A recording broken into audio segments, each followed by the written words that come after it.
thought, first of all, this is an iPad, so this will keep your attention for a while. It's lovely and it works, and it's if you're buying one, don't get the one without the SIM card.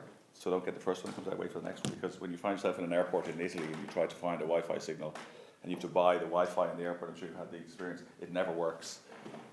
Anyway, this changes the world. So I'm going to talk to you about Hostelworld, and basically I'm going to tell you the story of Hostelworld, and somewhere in the middle, useful things will drop into the conversation.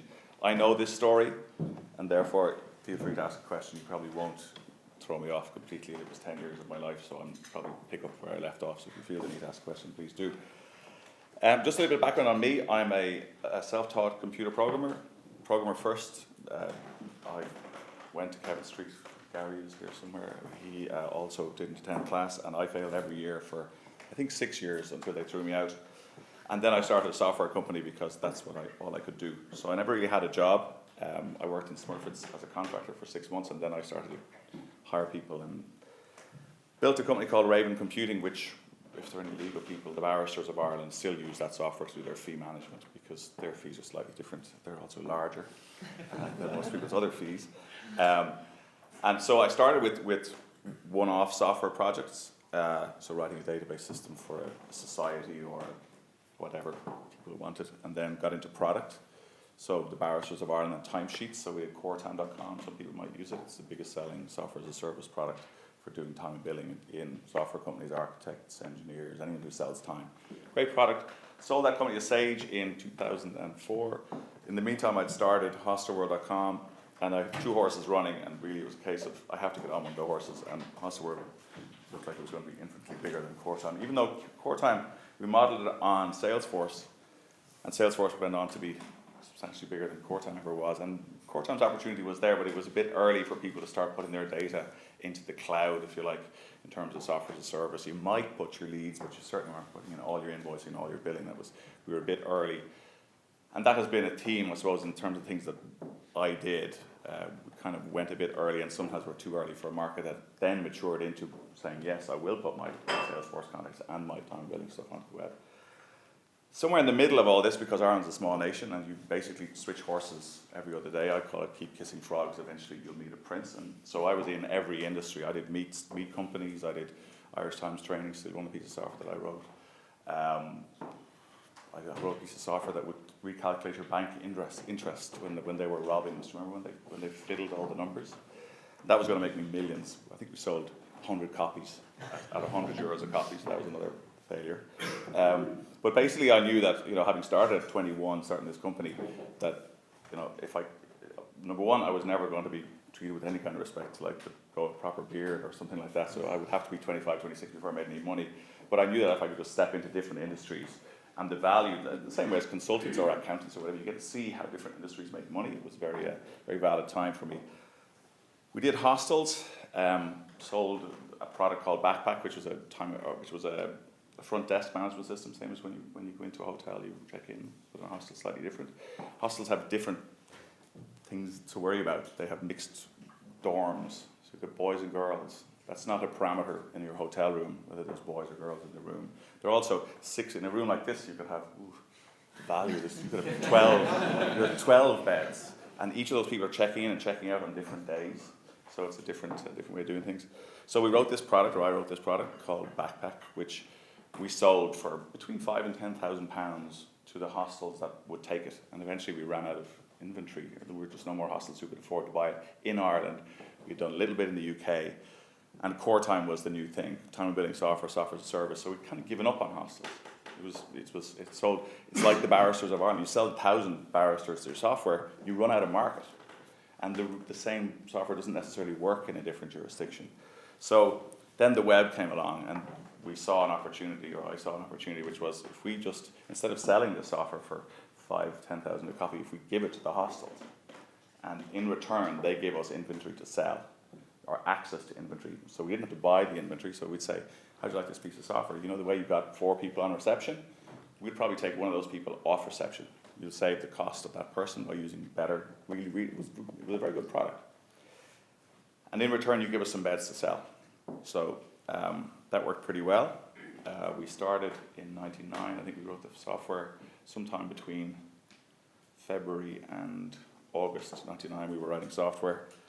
I sold, in the middle of that I got married, and I sold 10% of the company to pay for the wedding for 30,000 punts. That guy got 26 million back for his 30,000 pounds. So, and he didn't say thanks on the exit, which says something about eating bread and soon forgotten. So we were very good at taking money off the table. We managed our shareholding in this company very, very well. We didn't have any VCs. We were created in '99 at a time when dot-coms were sort of, you were either already going and you raised all your money and about to blow it all away. But certainly there was no one giving us money. We weren't ready to ask for it anyway. So August 99, first booking. By the end of 99, we were in the UK and Holland. By 2000, early 2000, I was in the States. We were in Israel. By the end of 2000, we were in 15 countries. So we were pretty fast in terms of our thing. And the thing was, we had great product market fit. We had something that people wanted. The hostels needed a way of selling beds. And whereas a hotel can sell beds or rooms on the internet, and basically they just use the old, you see the blue screen when you walk into a travel agent? They just put a web front end on that. That's what Expedia did. That's what Hotels.com did. And when it was €5 or $5 technology charge to make a booking on those systems. That's why Ryanair never used those systems. That's why you always buy Ryanair on the web. And you obviously couldn't sell a $10 bed if there was a $5 technology charge on it. So they couldn't use the GDS, the global distribution system that existed. So we basically brought hostels past the GDS systems right onto online. So they went from paper to online. No steps in the middle, no other software. They just went all the way through. But again, that was probably something unique in that we were the first week to give away software in the hope of getting some reward on the back of it. But our model was probably what worked best, because we would say, like, I'm just a lowly old Irish guy. If I walk into a hostel in Mexico City and I say, look, I want to sell your beds, immediately they're going, why should I let you have credit? Why should I let you have any of my imagery? You may never pay me. The last guy who came in here, he didn't pay me. The travel agents of the world live on the back of what is called breakage, i.e. a paper voucher that never makes it back to base to get collected on. So our model was very simple. We said, look, we'll take a 10% deposit online. We'll put that in our pockets. That's our commission. And when the guest arrives with you, they'll pay the 90%. And that meant we had no inventory risk. They had no inventory risk. They knew they were going to get paid when they should get paid by the people who were coming to stay with them. And of course, coincidentally, the deposit that we took was equivalent to a technology charge for the thing. So in actual fact, with Hostelworld, if you look deep into the T&Cs, we don't care if your hostel's rubbish. We're not responsible for your hostel. We're responsible for the technology, for getting that booking from A to B. Your stay can be bad. Hostels are up and down. It's just the nature of the beast. But that's not our problem. Now, that's not to say we threw our hands in the air and said, look, not our problem. We tend to look after people, and that's why we're Irish, and therefore we die on that cross of caring too much about every single customer, and that just made the business succeed where others would have failed. So the model was very good for us, very good for them. We were making healthy profits. We were profitable in 2002. And basically we were growing at north of 100% per year for a period of time. The total investment ever, and we had to look hard to find out because there was a lot of loans that went in and out and so on, but the only capital investment of the company ever was 100,000 punts. Beyond that, a lot of money was changing hands, but it was all us selling stock. So what used to happen was we'd see a new car and we'd go, God, I want one of them. So who do we know who has lots of money? So that's how Paul McGuinness became a shareholder, actually, because the new CL500 came out. I thought, we must be worth one of them now. So we sold 1% of the company to get 120 grand to buy the car or whatever it was at the time. So we then, just in terms of the product market fit, the most important thing is a hostel previously could not distribute at all. So they were basically going to train stations, leafleting people who were getting off boats. The customer would arrive in Rio and not have a room. So there were two people who had needs. Like, you get off the boat at 2 a.m, you want to know where you're going. You don't be wandering around the city aimlessly. And places like Paris were jammed. The hostels were jammed. So you actually couldn't get a room in Paris on the first day. You would have to go to the hostel at 7 a.m. the next day, and only the people checking out, if they were checking out, you had the right to keep your bed. But if you checked out, then someone else got in. It was just a very crazy market. So And not least of which, you weren't going to give your credit card to a person who was typically, a German trying to speak English in a hostel in Bolivia, and they've started work yesterday, and you're Spanish trying to speak English to this German, and it just doesn't work. So you're definitely not going to give the credit card. The idea of sending a postal order, which is probably the way these kids could have possibly paid before, just wasn't going to work. In terms of customer acquisition, we were very early online, so we had all the .com. So we didn't just own Hostelworld.com, we owned Hostel every country in the world.com, Hostel every city in the world.com, Hostel continents, and so on. So if you're a Dublin hostel, we owned HostelDublin.com. You were on HostelDublin.com, you're on HostelIreland.com, you're on HostelEurope.com, and on Hostelworld. And actually we own HostelPlanet.com. But the beauty of that for early SEO, for search engine optimization, was that mattered to Yahoo at the time, because Google didn't really exist till 2 years after we did. And then as time went on, we would channel all that business through our own site, through Hostelworld, to build one big brand. So while Brent Hoberman was spending 400 million decking every bus in London with lastminute.com paraphernalia and losing his trousers, we were leveraging other people's brands and leveraging search engine optimization to build ours. So for example, we worked with affiliates, so Ryanair, Lonely Planet, Let's Go, Guide du Routard, all the budget airlines, AirAsia and so on. They carried our inventory too. We white label it for them, and we'd maybe get powered by hostelworld.com somewhere on the page. And then as the confirmation document out, sometimes maybe a glitch of technology, somewhere they get to find out more about our brand. And slowly but surely, our brand, even though the business was growing at a very rapid rate, we were growing our brands faster than all the affiliates put together. And just to put it in context, in 2004, and really I can talk about Hostelworld right up to the end of 2007, early 2008 when I left, and I'll tell you maybe why. At least I left as CEO.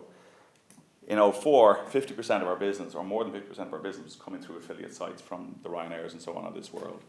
In 2007, only 17% of our business was coming through that channel. And that channel had trebled.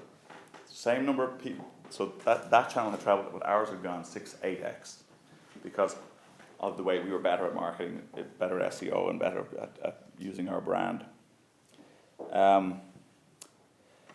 We had very consistent growth. We were cutting edge. I mean, we were, at least during my tenure, we were always at the forefront. So we were the first with a software as a service application. So the product that we used to deliver as a DOS product onto the hostel desktop became a web product. Now you're talking about 15,000 properties worldwide who now we own the desktop. And that's a very powerful thing. And just a simple example would be the guest arriving in, about to check in, you go, because we text the confirmation document, we'd know what the phone number was, we'd know what the area code was, we'd therefore, and back then, or most of the time, you'd know what the service provider was. So you've got your credit card in your hand, and you're about to check in to pay for this hostel bed, and I say, oh, do you want to buy 10 more euros credit for your O2 phone? Because we know that data. Or, we know where you've been. So we'd say, are you going to go to Galway after this? Because I see you've no booking for a hostel there.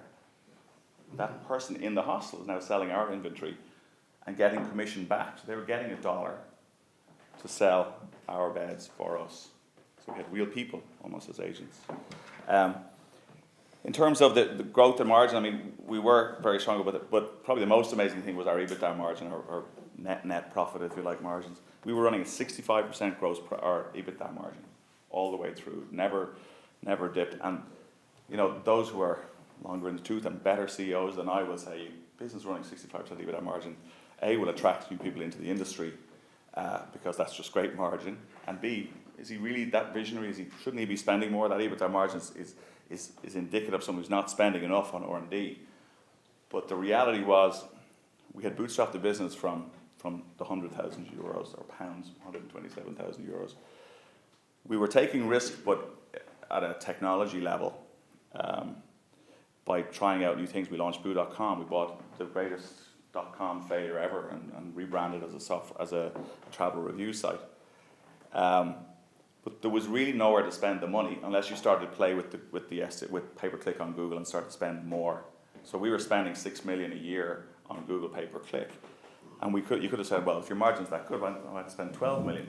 But that's not how it works, because what happens is hotels start to come in and jump into your space. They're trying to attract the guy who typed in hostel in Dublin into a hotel in Dublin, and they can afford to pay more for that click because the hotel room is more expensive than the hostel room. So 65% was just right. And it was borne out by the fact that when I left, the new CEO felt that it was a good idea, and basically from a period where we were grow, we flatlined. And at that point, I think we decided we'd sell it, because the only thing after flat is usually down, unless you've got someone very creative who can restart it. Just in terms of the timeline, I suppose some interesting things that would have happened along the way is we bought hostels.com in January 03. So here's a site. It has no revenue. Very little revenue, because we were powering their bookings. It was a 300.com domain name that we registered. He owned hostels.com, hostel.com, hostels, misspellings, everything. And we said, look, I just felt that it was the right time we should buy him, because we were very good at protecting our space. We still have, they now, thankfully, have about 85% market share worldwide. There's nobody who competes, head on with Hostelworld at the scale.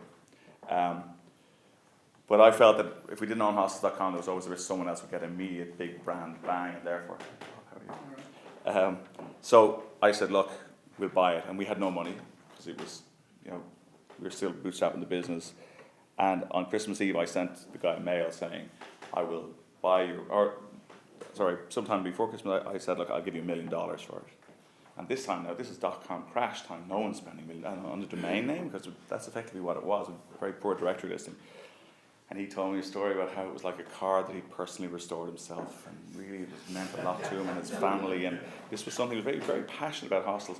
So I go, Jesus, and So Christmas Eve 2002, I send a mail, and the mail says, Dear Matt, I'll pay you $3.75 million for your site. Just a random number, no reason, no multiples applied to it. I mean, you couldn't multiply 0 to get anything to like 3.75 million. But it was just a number, and it wasn't 5, and it was something more than 1. And I said, not only that, but I will send you the only money we have, which is 100,000 euros or 200,000 euros, and I'll give it to you now, like I'll wire it right now, and I'll pay you the balance by Jan 31. So here we have a company that has no money, nor any chance of getting money, who's given the only cash it has to some guy in California, and said in 30 days, and by the way, that was the time when the banks went on the piss, for the whole of Christmas, and usually we started working again sometime in mid-Jan. So we basically had 2 weeks to raise the money. And we'd go in all suited up, and we weren't used to suits. And we'd say, Mr. AIB, can we have $3.75 million? And they go, well, you know about the .com bust. Yeah, and well, we don't like .com really, and we don't like hostels, and you want to buy hostels.com. It's just not a runner. So between some creative, I suppose, financial works from myself, where we basically paid a lot of our shareholders who were well got financially, we paid them a massive coupon to loan money into the company. We raised the first $1 million, and then it became easy enough to get the second 2 or 3. We didn't do everything brilliantly, and I'm probably running over, but just hope we get some out of this. We did buy a company called WorldRes, which was also, we became like the rag and bone men of the .com space. We bought WorldRes, which was a $160 million .com flop. We didn't spend any money. We paid $1 for it, thinking we could resurrect it.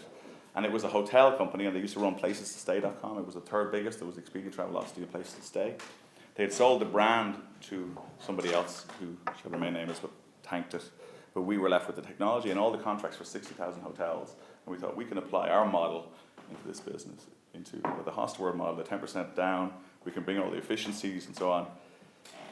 The fact of the matter is, we were dead right. We got the technology right, we have everything, but you just can't fix culture. And I mean, I learned that much later in the day, and at some expense.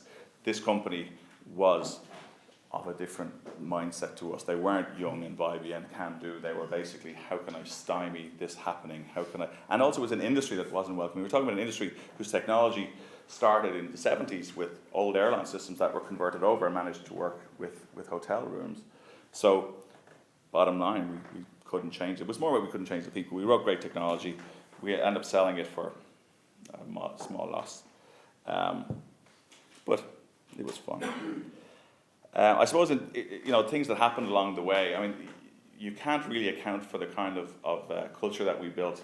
It was founded on liquor, like all the good young companies are. So the average staff, even with me topping the scales at sort of 40-ish at the end, we were still at a sort of sub-25 average age of all of our staff members, and really empowered staff members. Employee number 1 came in on 20 grand a year, left with 15 million. Not all of them got 15 million, but she did. She was very, very good. But lots of them did earn the first thing was always, who can we hire from within to do this job? I think even in my entire time, we probably took 5 people that didn't come in at the very bottom in their respective departments, if you like. We had crazy things, like we had the customer service people who have probably got a very fancy title now. In my world, they were called buddies. And I remember watching the Japanese car making model, which was everybody in the Japanese car factory could make an entire car, and they didn't always make it. But they weren't guys who stuck on mirrors and they went like that. They would get a meaningful piece of work to do. So the obvious thing in Hostelworld would be to say, well, you are a salesperson. You go and you get new hostels. And you are a startup person. We're going to get you to get their inventory up, talk them through the training, talk them through everything like that. And you are a maintenance person. You will maintain that relationship and you will keep them so they give us more beds when we need them. And every time there's some big event like U2 in Croke Park, we'll get more beds and so on. And I just said that's kind of ridiculous because we needed to create this system where everybody could do everything. So we had buddies. And it didn't look great on their business cards, but that's what they were. Everybody was a salesperson, come trainer, come inventory collector. We had a lot of trouble here. I mean, in Ireland, we nearly went down. Surprise, surprise. But I mean, at government level, we had a VAT situation that never had arisen before in terms of with the way we were charging, because we had this 10%, which was a deposit. So were we a travel company? No, because that was a technology charge. Was it a B2B charge? Was it a B2C charge? Were they Irish people? Were they international? So in actual fact, we have a $2 booking fee as well. So it turned out we paid VAT on the $2 booking fee to Irish people. We paid VAT on the B2B within Ireland and then reclaimed it. But it took somebody in the VAT office, despite handing various ministers, here's why this company is going to go down. And by the way, all that time, in 2 years, while this VAT decision wasn't made, we couldn't buy services from Irish companies because they'd have the VAT on them and we couldn't reclaim it. So people like the payment service providers hadn't a look in because they were charging VAT, we would have to pay it on. That's just shocking. I mean, that a company we could have fallen apart. And we're talking about a company that has, paid all its taxes, delivered great profits. Other things, I mean, look, in terms of the internet as a place to start, and talking about IGAP, for example, I mean, the sense is now that there's an awful lot of startups, and that's phenomenal. I mean, the number of people who are bootstrapping themselves through new businesses. You can't raise a lot of money for businesses these days, and that's back to our thing. When we finished Hostelworld, we had sold some stock to a company called Summer Partners in 2004. But basically, we still owned the company. We still owned everything that Summit didn't own, and maybe a couple of other guys. So we owned like 70% of the business was still ours, which is not typical VC world where the founder ends up with 5% having been diluted through startup and Series A, B, C, D, E, F, and G. So I think the beauty of now, it's hard to appreciate it now when you're broke and you're trying to start a company, but the beauty of that now is, of not being able to raise money, is that people are being clever and they're bootstrapping businesses and saying, look, I just have to eat. I don't have to start this company and get my 150 grand salary that I used to get out of it. I need to be able to feed me and the kids. And that means they will own more of the company. And I'm always going to raise money as late as you possibly can because you will get a better valuation on it. So, in a perfect world, you'd raise money weekly because you'd have something more to show the next investor. Now, that's not always practical. But sometimes I find companies who have got great tech people who are spending their entire time on the road, and then they come back to me at the end of 6 months of trying to raise money. They go, well, we have no money. I said, well, you know what? If you'd stayed at home for 6 months and spent the money you did spend, which was 30 grand feeding yourself, we'd have a product now. And we'd have no problem raising this money.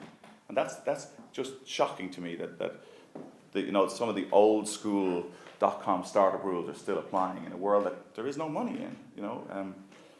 So anyway, but it is great to see the number of startups that are prevalent in Ireland. I mean, I did a thing for Forbes magazine recently, sort of try to conjure up in the journo's mind this idea that when you drive down any street in Dublin at 3 a.m, the lights are on in the garage, and there's guys creating the next .com story. And I'm a great believer in Ireland. I think that Barry Diller once flew his magical private jet in to buy us, and I remember saying to him, and he owns Ask.com, Expedia, the voting rights and all these companies, and saying to Barry, look, you don't really get the internet. It's hard for him to take that and not say, well, I'm getting back on my plane with my €400 million check that I was going to give you. But the thing is that most .coms come out of the States, and even more of those come out of the Valley, which is a great place. Everybody should go there because it's just a place where everybody can succeed. It's a magical place. But they are fundamentally, I say WASP, but what I really mean is single cultural, single language. America and England, English-speaking countries are it. We have enough in that market to make a huge, big company. Whereas the reality is, the reason why Hostelworld and the likes can succeed, or the next Irish thing can succeed, we can kind of adapt to multiple currencies, to different cultures, to different languages. We can reach out in this room and find 10 different languages that are spoken. So the opportunity for Ireland, in my opinion, is, sure, nick an idea that exists out there already. But we can do it better because we understand. I mean, Expedia come here, they blow up. Travelocity come here, they blow up. They end up buying a fail. It turns out lastminute.com never made a penny, despite being worth more than Ford at one stage. And Brent Hoberman made about 5 million, so all the stuff that went on there. But I think that we do have a unique position in Ireland to achieve that. So I'm not a policy guy at all, so I have to think of the things that might sound like it's policy. So yeah, I mean, that's it. That's my story. I mean, I'm happy to shoot questions or whatever. The opportunity that Ireland has, I suppose, is to do more of it. I mean, I can't believe that that we missed the opportunity of being this sort of Silicon Island, and that there's about 50 different ways of saying the dot economy, the I economy, whatever. But there's nothing really being done about it. I mean, it's down to a few entrepreneurs and trying to get Enterprise Ireland to understand that .com startups don't have business plans. And that's very hard as an investor too, because the guy comes, he's got a great idea, he has no clue how he's going to make money out of it. But the guys, Google looks great now, but back then they didn't have a clue. Facebook only started making money recently. Twitter still doesn't make money, although it might make money. There's no reason in the world that we haven't got the technology smarts to create the next Twitter. I mean, you could write Twitter in about 3 hours if you're a good coder. It's just not substantial stuff. And we have the idea base within Ireland. I mean, for my sins, the guy who's the most recent success always gets the cue of the next great genius, next .com genius comes to me and gets me to validate the idea or not, as the case may be. So there, I'll leave it to you. Thanks a million, Ray. Thank you.